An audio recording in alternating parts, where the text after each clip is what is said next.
Nous allons prendre nos responsabilités. Maloba est chef de l'État. Accueilli plus loin le Billy Soussouboé. Félix Tshisekedi à Paul Kagame. Si tu ne veux pas retirer tes moutons du M23 sur mon territoire, mon pays et mon peuple sont déjà déterminés pour la guerre. Je suis venu avec un seul message de mon peuple. C'est le retrait de vos troupes du M23 sur le sol congolais. Au cas contraire, une guerre sera possible. Et elle est déjà à même possible pendant qu'on est en train de parler. Voilà Maloba, chef de l'État. Tozui siko tomoni o bazu babengi presse penge. Aye ko bima ko passer information moko ya lukuta d'ailleurs e kamusinga. Oyebi na minute tozana bitumba ba agresseur na biso ezali la Rwanda. Ce sont les Rwandais qui sont en train de nous agresser sur l'étiquette du M23. Et bongi totika ba o babengi ba divergence politique. To se réunit to koka biso nyonso ko viser oyo azali ennemi na biso nyonso. Ezali ba M23. Mais besoin na bateau bazali se prétendre être des Congolais qui ne sont même pas des Congolais par leur morphologie qui détermine au bango bazali. Prince Penge morphologie na ya au Romo azali toujours azali rwandais. Tobunda na opposition pendant régime ya Hippolyte Kanambe Kazemere. Prince Penge atikala komona na te. Hippolyte Kanambe Kazemere était en train de tuer les gens na époque na ye. Abomi batu na ba église catholique tout bango bazalaki wapi awa watoza na Thérèse Kapangala tué na église catholique Chole azalaki wapi Ambongo azalaki wapi Epenge qui se dit être congolais azalaki wapi tozali na ba massacre o Hippolyte Kanambe Kazemere asalaki ebele lelo botala bazokene même na ebembe o Hippolyte Kanambe Kazemere abomaki atindi basoda basala désordre babwaki même cercueil batu bazu bakimi owana totikala koyeba Prince Pengete ambongo toyebite soki ezalaki ndenge nini lelo toye ko se retrouver Chole akoma proche na bato babomaki peuple ambongo akoma proche na bato babomaki peuple et puis azali koloba na Olive Lembe na ko soutenir yo na mobali na yo mais bozu bobosani ke bobenga bango balogolé ba médiocre bozubo baluki bokomi ko soutenir bango ngana ko kene ko décortiquer message ya Prince Penge pour vous faire voir que Prince Penge azali pe porte-parole ya ba M23 ba M23 ba tie ba espion na bango bazali partout bazali ko attaquer biso sur tous les plans même au niveau du média ba réseaux sociaux bozomona bazali kokota kokoma ba makambo ya lukuta pona ko intoxiquer bato rôle ya ba Prince Penge za ko déformer ba message ya chef de l'État pour déformer ba combat sur chef de l'État pour na peuple ya koka ko inae au profit ya Rwanda. Et ça mission na bango parce que vous ne pouvez pas vous ne pouvez même vous ne pouvez pas imaginer à quel point plutôt Prince Penge a koki kozana kindoki katinae. Le président de la République a clairement dit que Rwanda Paul Kagame a reconnaître que azali ko soutenir ba groupe rebelle ya ba M23. Qu'il est numéro 1, il y a un groupe rebelle à M23. Alors, il y a des troupes nées à M23 dans la République démocratique du Congo, précisément dans l'Est. Il a été clair. Le président de la République a refusé tout accord au détriment du peuple congolais. Accord Moketikali Kosinyamete. Il y a un Paul Kagame a zonga qui bien vertige. A Keyi Koye Bissaba rebelle à M23. N'engeza Boué Félix a Boy Naïma Kambaba accord. Nous avons dit que M23 va réactiver les sous-sous. Bitumba na niveau ya bungananga guerre izo bandaki na ba FARDC pona nini Félix Tshisekedi boy ko respecter ba accord ezalaki a signé par Hippolyte Kanambe Kazemere mais lelo tozuto moni Prince Penge aleki boy Prince Penge alobi Kagame sort gagnant du sommet de l'Angola car Félix Tshisekedi reconnaît les M23 comme les groupes armés congolais même s'il quitte Bungananga les M23 restera au Congo selon leur accord, c'est une capitalisation et une humiliation pour les grands Congo. Pour la Mouka, le FARDC doit reconquérir Bungananga par la force. Négocier notre propre territoire est inacceptable. Félix Tshisekedi a trahi. Bota la degré à Kindo. Est-ce que ce sont eux qui na niveau ya Luanda wana? Si c'était vraiment ça, pourquoi na niveau ya Bungananga na mokolo ya lobi les M23 ont réactivé les sous Bitumba? Et puis les porte-parole, il y a M23 balobi clairement. Makambo eleki na Luanda to rejeté en bloc. Ce que c'est que Paul Kagame abimi gagnant na makambo lekaki na Luanda kuna. Pourquoi na porte-parole il y a M23 alobaki to rejeté makambo seleki na Luanda en bloc. Ce que balobi ba rejeté parce que ba mon intérêt na bango na kati zaten. Ba moni ke Félix Tshisekedi d'Azwa boyi. C'est pour cela Paul Kagame a eu vertige. Il s'est dit alobi azali prêt ya kosala nyonso. Il est en train de nous menacer qu'il est capable de faire la pire. Est-ce que Rwanda peut menacer la République démocratique du Congo? Bino Bozali na armée il y a 1120 soldats. Biso Tozali na 400 000 soldats. Sur tous les plans, Tokobe Tabino. Tomonia a maloba ya porte-parole il y a M23. Et pour contredire nous maloba nanu oyo epenge azwa lobike Rwanda abimi gagnant na affaire elekaki na Rwanda. Si vous porte-parole, il y a M23 à l'Élie Nanine. Et ça, il y a pour comprendre. Quand Prince Epeng est en train d'accuser Nalukuta qui est Félix Tshisekedi reconnaît que les M23 bazali ba Congolais. Bango moko ba M23 bazu ba lobi nini ke bazali ba Rwandais te bazali ba Angolais te mais bazali ba Congolais. Selon Maloba o Prince Epeng azwa lobi. C'est pour vous faire voir que Prince Epeng a yebe loko le na est de la République démocratique du Congo. Nakoki kotangela bino maloba ya porte-parole ya ba M23 à Lobiboé. Les rebelles du M23 qualifient le sommet de Luanda de distraction. Pourquoi distraction? Parce que le président Félix Tshisekedi a rejeté en bloc la proposition ya porte-parole na bango ezali Paul Kagame. Oye yena nous contredire maloba ya nani ya Prince Epenge oya lobi ke Kagame abimi gagnant na sommet ezeli wana. Pour na boye ba lisusu ke Prince Epenge maloba zwa memi ezandenge moko na ba oyo ya ba rebelle ya M23. Boyo quand même porte-parole ya ba M23 et lokoza lobby. Nous ne sommes pas des Rwandais ni des Angolais. Nous sommes des Congolais ayant des accords dûment signés avec le gouvernement. Déclaré les porte-parole militaires du M23 qui a ajouté qu'ils ne sont pas concernés par les feuilles des routes de Luanda. Selon eux, est une distraction plutôt. Donc, Bolana Malobaya, porte-parole, il y a M23. Nous ne sommes pas des Rwandais ni des Angolais. Nous sommes des Congolais ayant des accords dûment signés avec le gouvernement. Déclare le porte-parole militaire du M23 qui ajoute qu'ils ne sont pas concernés par la feuille de route de Luanda. Selon eux, est une distraction. Yo awa epengezo lobi ke bango chef de l'État reconnaître que bazali ba Congolais tandis qu'ils allaient archifo. Bango ba ekoloba ke bazali ba Congolais selon ba maloba epenge azu a lobby. Juste pour vous faire voir que Prince Epenge bango moko bazali pe na maboko na bango na kati ya ba makamozo leka na République démocratique du Congo. C'est pour cela au lieu ba soutenir Félix Antoine Tshisekedi Tshilombo. O yazali ko bunda pona kosi insécurité na est. Mais bango bazali ko attaquer chef de l'État au détriment ya Rwanda. Bon mituna non? Tandis que Bitumbo ezali bitumba mo général pour tous les Congolais. To sengeli to se mobiliser. To zala bomoko parce que to za na ennemi azali moko ezali Paul Kagame. Mais yo o se décidé ya ko attaquer chef de l'État. Pour boye ba ke Prince Epenge yé pas azali na rôle azali ko jouer na ba M23.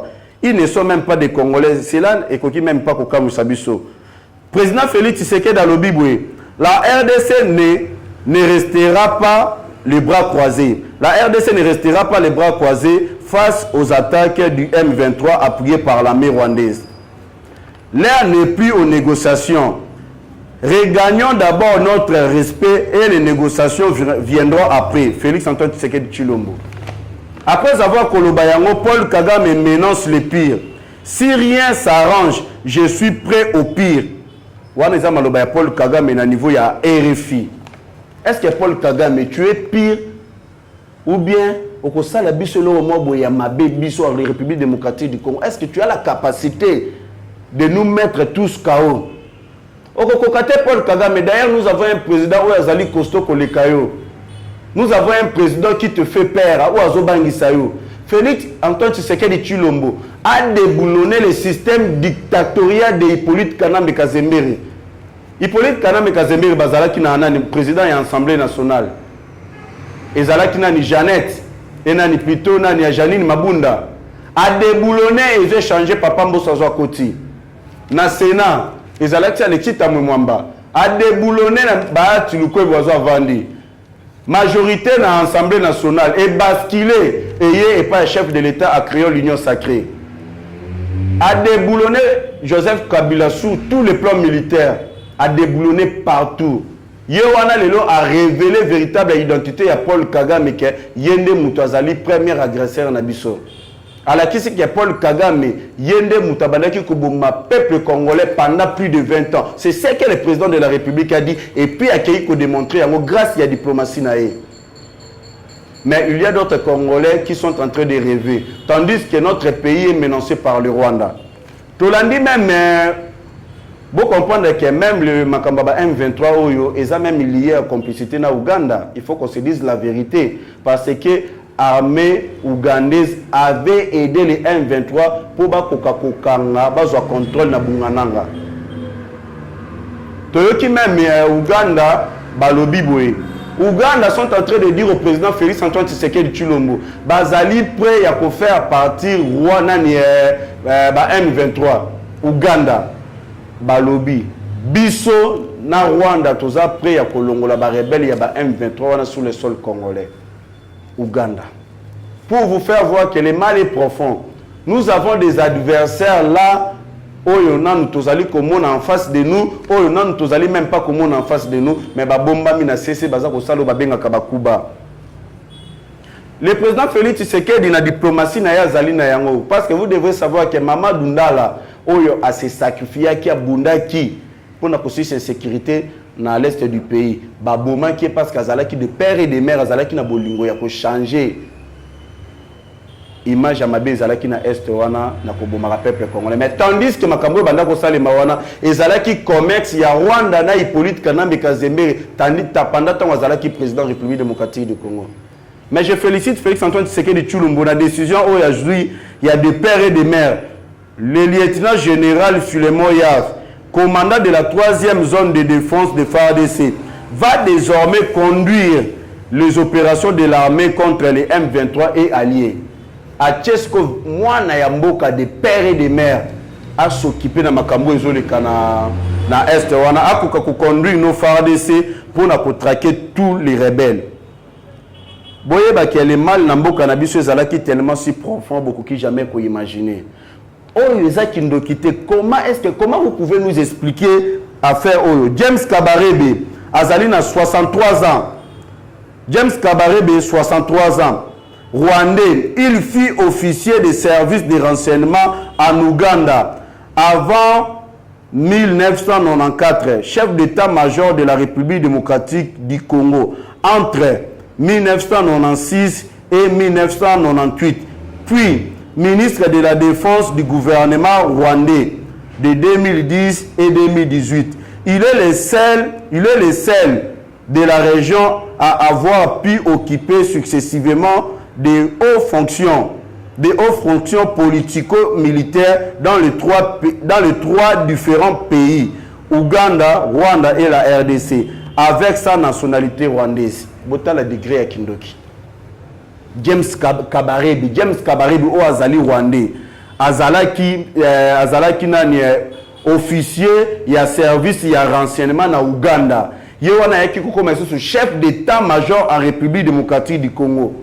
Ye James Kabarebe rwandais. Kaka na nationalité na ya ba rwandais. Na 2010-2018 yewana lisusu akomi ko occuper sous fonction ya makasi na Rwanda. Botala nan degré mboka na biso et kendaki na libulo. Ceux qui tozwaki des pères et des mères étaient Félix Antoine Tshisekedi Tshilombo. Tolingaki to sutuka mboka oyo déjà ba changer ngona kombo et comment na ya Rwanda na ba occidentaux ba richesse na biso d'ailleurs on a 18 ans to comment les pays les plus pauvres, les pays les plus riches du monde c'est la République démocratique du Congo mais avec la population les plus pauvre du monde mais ba richesse na biso nyoso yango na tongi Rwanda. oyo yotongi Rwanda na bamakila peuple congolais ambongo azali kobetela Kagame maboko a féliciter Kagame pour la leadership réel na épée développement ya Rwanda na ndenga bomi ba congolais na makila ba peuple congolais ya ba minéraux oyo yazwa développer Rwanda oyo ambongo azali ko féliciter mais peuple congolais tikala ko bénéficier na eloko moroté. L'accord militaire est validé entre la République démocratique du Congo et la Russie. La Russie est donc prête à soutenir l'armée nationale congolaise avec des matériels nécessaires en vue de faire face à l'insécurité qui règne en l'est de la République démocratique du Congo. Boye ba affaire ya ba embargo chef de l'état na diplomatie naé a créé un Russe mais Russe alobi ba komi pré ba kopesa biso mabundeli puisque bandimi accord to salina bango bandimi ba pesa biso bibundeli to ko défendre le territoire national na biso ezali agressé par les ennemis ou bazali soutenir ou ezali ba rwandais bazali soutenir la communauté internationale ba multinationaux et plusieurs pays occidentaux. La Russie nous a montré que azali sincère na biso parce que o to benga ki partenaire privilégié na biso États-Unis d'Amérique ba kenda ki ko voter contre biso pour embargo ils allaient toujours maintenir mais tandis que la Russie Ghana tout bazo ba voter qui est elongwa. Mais notre partenaire privilégié a décidé de nous poignarder sur les dos. Embargo. Peuple congolais sengeli boyeba, est-ce que nous méritons d'avoir cet embargo? Et comme singaye, boyo kaik degré ya kindoki. Olengankoi aleki azali koloba chef de l'État a meka kosolola la Hippolyte Kana meka Zembere pour na ko gérer affaire ezali ya ba M23. Cela m'a étonné. Et comme si n'a parce que parce que Sénat est comme un institut de grands détourneurs du Congo. Tous les détourneurs bavanda na kati ya Sénat. Olenganko imoyi bimunene matata ponyo n'en parlons même pas. Binomoko bozi boyebi histoire. Maintenant, Olenganko nous dit que Félix Tshisekedi a keneko Nzambe. Nous pouvons lire ce que Olenganko a dit. Agression de la République démocratique du Congo par le Rwanda. Le silence de Joseph Kabila est bénéfique pour le pays, dit José Makila. Pas besoin de déclarations intempestives de Joseph Kabila. Kabila est ancien président et militaire de formation. Tshisekedi doit recourir à son expertise. Demandant quelle expertise que Hippolyte Kanambe Kazembere Azali na yango ou esengeli chef de l'État a qui recourir sur yango. C'est pas cette expertise wana yoza koloba olenga koi. Yango ndem tememela biso ba infiltration na kati ya mboka na biso. Yango ndem te sali ke Rwanda azala na respect ba congolais ya koma kubundisa biso pour netene ya mabele na biso. Ba koma jusqu'au point ba banda ko exiger biso ba pesa biso ba condition. Et ça expertise ya Hippolyte Kanambe Kazembere te au chef de l'État a qui ne recourir sur yango pour na asala les mêmes bouzoba Hippolyte Kanambe Kazembere azo sali na mboka na biso. Même Steve Mbikai a clairement dit pour Steve Mbikai, le dossier de Paul Kagame n'a jamais été aussi mieux géré que sous Félix Antoine Tshisekedi Tshilombo. Paul Kagame est même devenu le porte-parole de son mouvement terroriste du M23. Il est démasqué grâce à la politique de Félix Antoine Tshisekedi Tshilombo. Voilà Steve Mbikai. Alobi affaire il y a M23, il y a Paul Kagame. Et Zalana nous gérer malamu boité nenge Félix Antoine Tshisekedi Tshilombo gérer yango. C'est comme bisoto qui ne consulter mutoyo azali cause ya malheur ya peuple.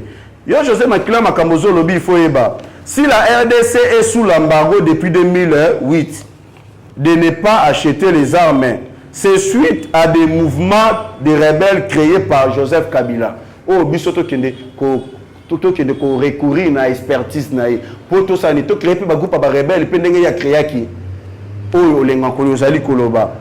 L'incarnation du mal est danger permanent pour la RDC, c'est Joseph Kabila. C'est pour cela que nous demandons l'arrestation de Hippolyte Kanambe Kazembere. Tokomona ba réalité mususu na mboka na biso. Ba kabale, ba biloko même mususu ezole kana Rwanda. Ba kindoki nyoso, trahison, makambe ko limwa. Ce qui bakangi Hippolyte Kanambe Kazembere parce que azali la réincarnation du mal, pe azali danger permanent de la République démocratique du Congo.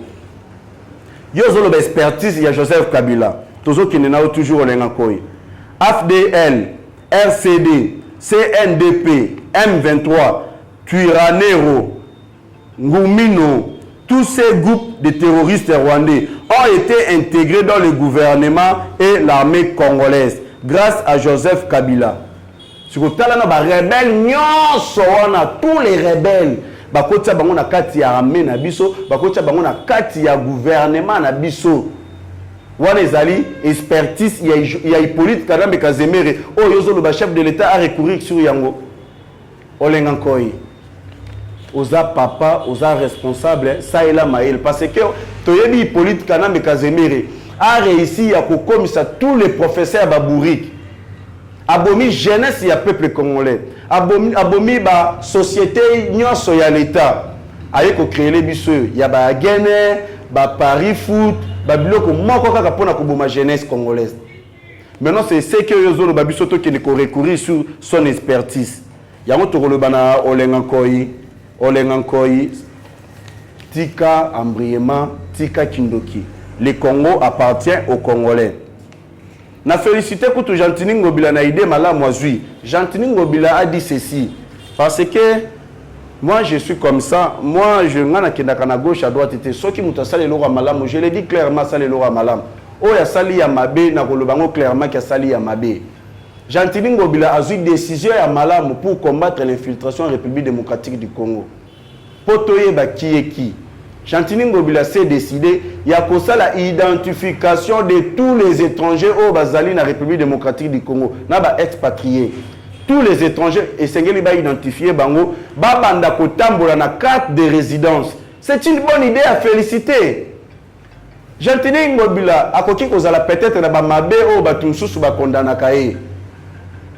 Ngai côté wana nazali nazana na po wana te ba divergence politique wana tiki yango na côté mais nazali ko féliciter idée ya malamu azu wana to banda koyeba ba étranger nyo baza na carte de résidence ba kipe makambo ezo Italie ya bango et puis to kosenga na gouvernement na biso ezana ba travailleurs congolais ba sala kaipa ya ba indien ba chinois condition de vie na bango bomeka kotala condition de vie na bango eza bien te ba congolais wana mutu azoya ozomona bazo travailler même na ba heure supplémentaire bazo pesa bango si c'est ba 3000 francs ba père de famille salaire ya malongate ba étranger bazo continuer toujours ko torturer peuple congolais toza na régime ya Félix Antoine Tshisekedi Tshilombo de père et de mère président oyo azali ko placer intérêt ya peuple na ye avant tout gouvernement bo aider mu kwantombolo ba libanais ba chinois ba koka ko pesa mbongo ya malamu na ba congolais ba sala ke pa na bango.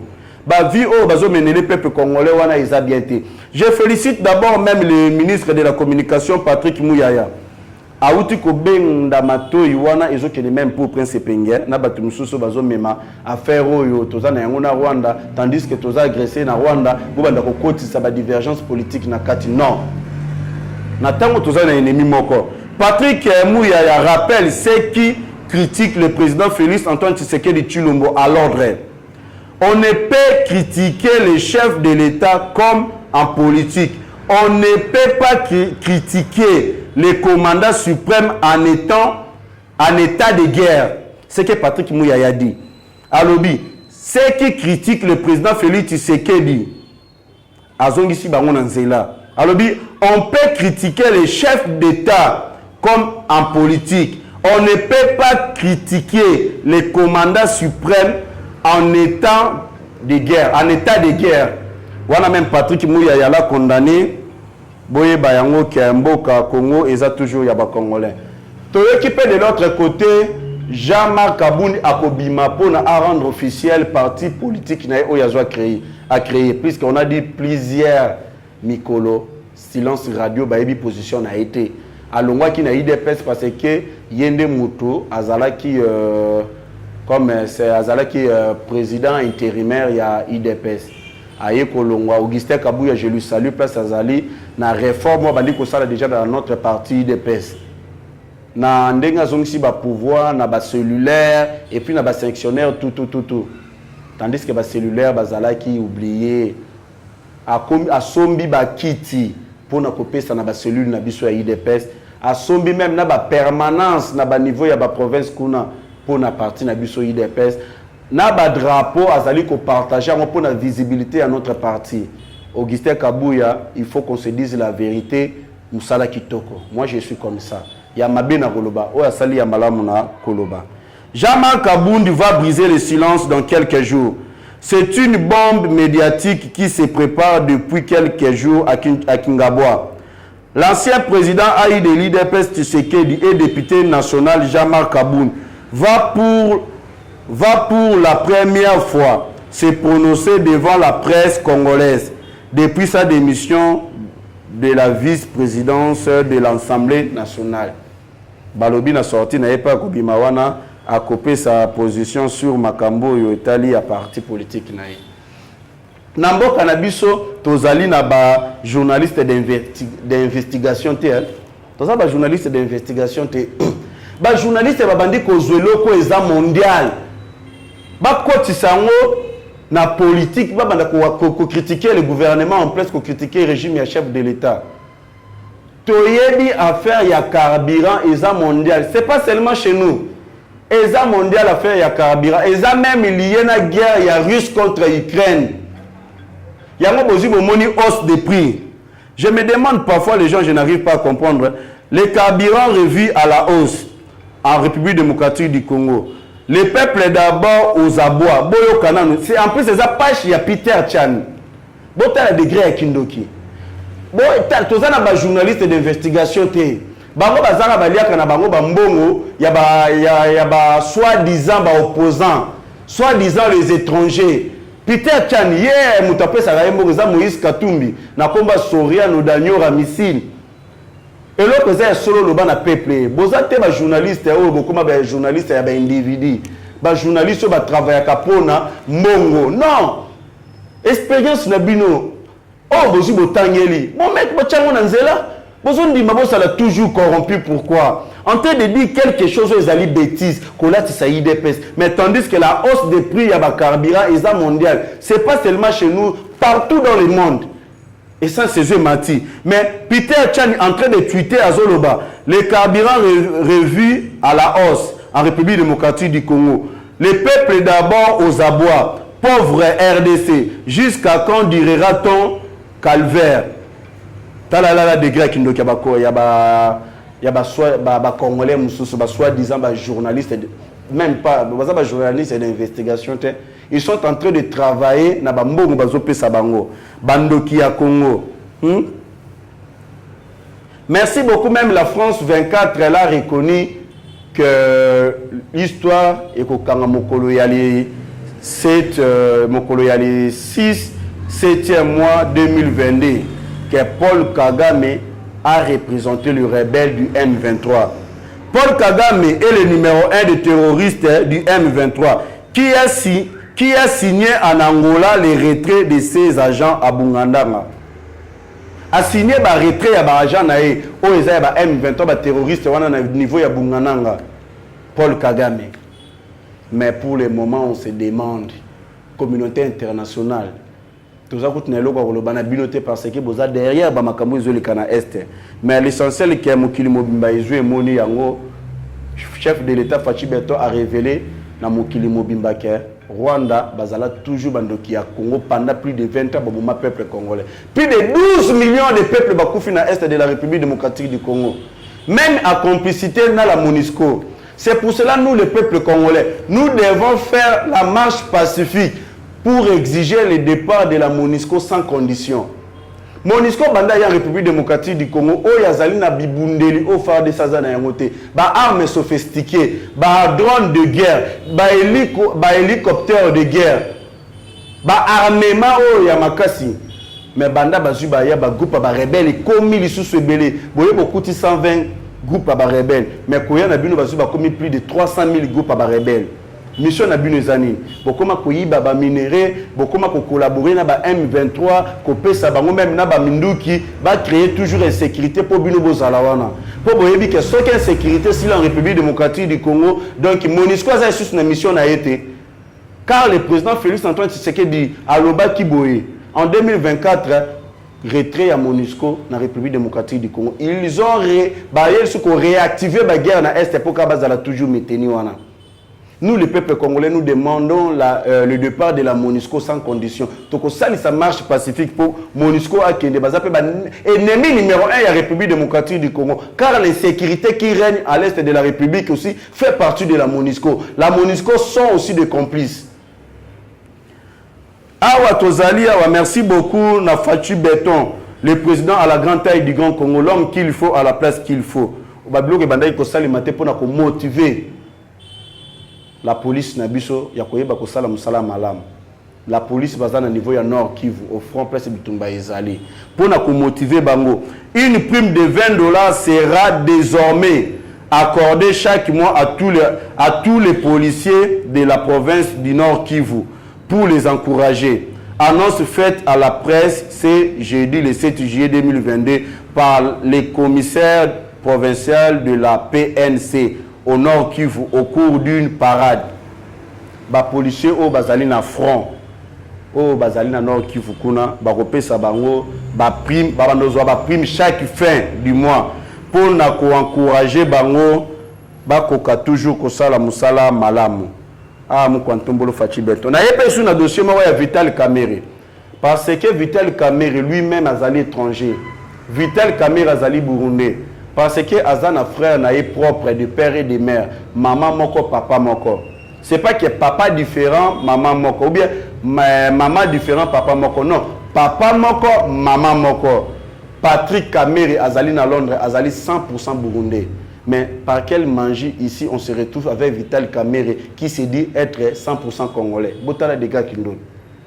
Bakanga qui on a procès à 100 jours. Mais Vital Kamerhe aligné les sous-saisons aux affaires. Aux affaires, aligna zonga ba bloko yo ye azolinga visé wana. Tozobo ya danger, tozo senga na Mukwantombolo non. Vital Kamerhe nous a déjà déçus. Malgré qu'il est acquitté par notre justice, alinga zonga sur la scène politique. Biso toza la posa n'était parce que to tikali na ba pota na mutema oyo eza créé na kimoyibi na ye.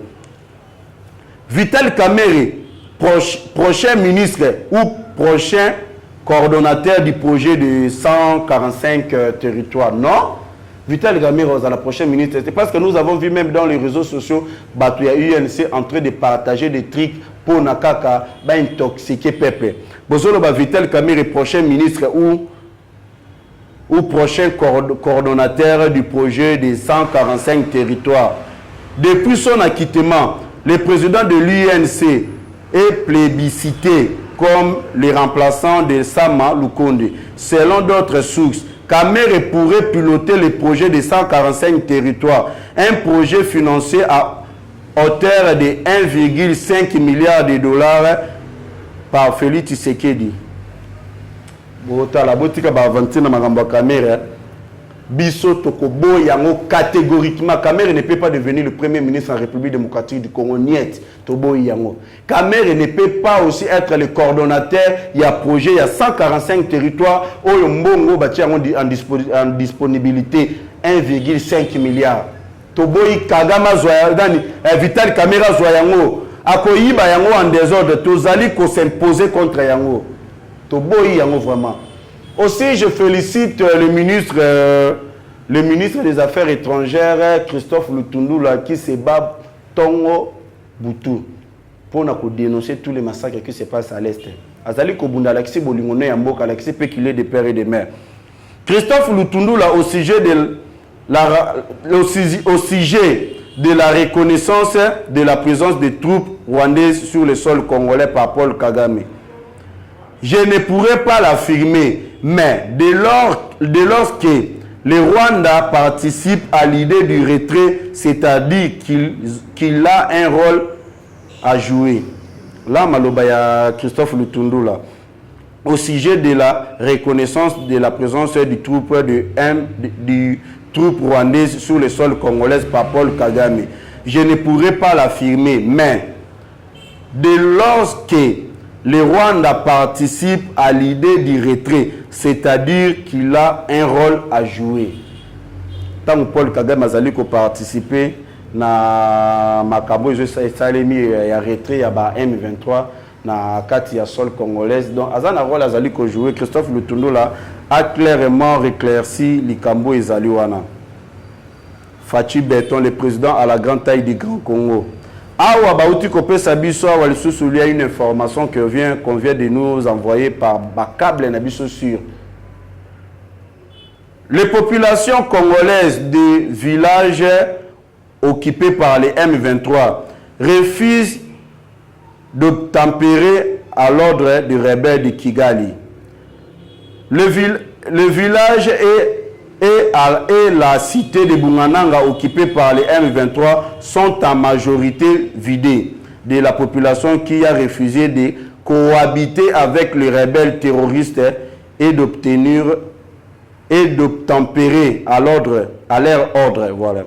Parmi les quelques civils qui y sont restés, certains n'auraient pas réussi à fuir avec l'occupation. Tous ces nanano FARDC beaucoup kakozwa bungananga bozong sangona maboko ya peuple FARDC. Toyebi bungananga jusqu'aujourd'hui est allé occupé par les rebelles. Même la population sont en train de vider. Ba o ba boyi bazala toujours bazwa ba ordre ils ont pas ba rebelle. Ba o bazu ba boyi ba comme lokwa ba esclave ya ba rebelle ba décider ko kima kolongo na bungananga. Mais ils en a quelques civils batikali na bungananga oyo bazu opportunité pe chance wana te ya kokima bungananga oyo ezali occupé par le M23 oyo bazali soutenu par l'armée rwandaise. Tozo senga toujours na gouvernement na biso na FARDC na biso ba koka ko bunda ko récupérer bungananga ezonga na maboko ya peuple congolais. Oyo ezali awa nous avons les lettres de l'extrait de la lettre de Lumumba. Apolline interpelle tous les Congolais. Ce qu'a dit Lumumba dans la lettre Naïza. Mais ma numéro plus 243 89 60 77 556 89 60 77 556. Merci Nabilonia Sobalandi Nabiso. Tout le monde prochainement.